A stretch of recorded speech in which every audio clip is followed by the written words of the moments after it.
Hello, what is up mga ma'am, sir, ma'am? Ako po si Ralph Cifra, isang visual artist from Manila, Philippines. And today we are going to custom repaint the ZD Toys Venom na 4-inch na action figure.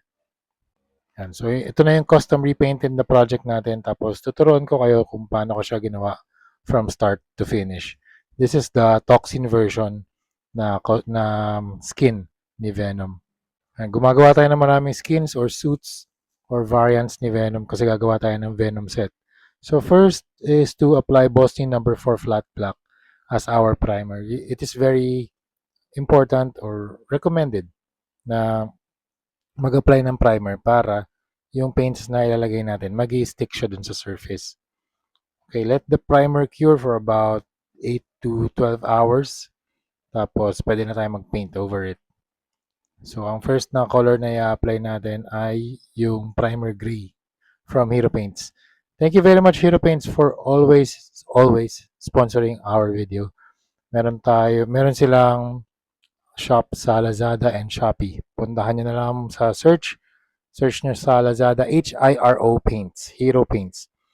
Okay, for this process, gumagamit tayo ng dry brushing process.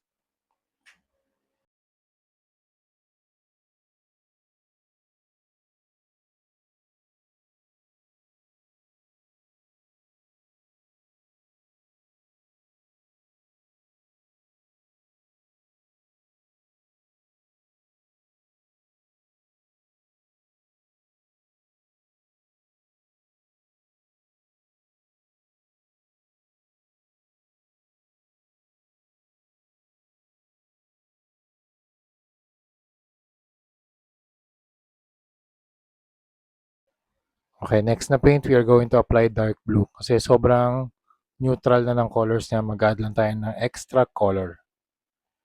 So, same application na technique, dry brushing pa din.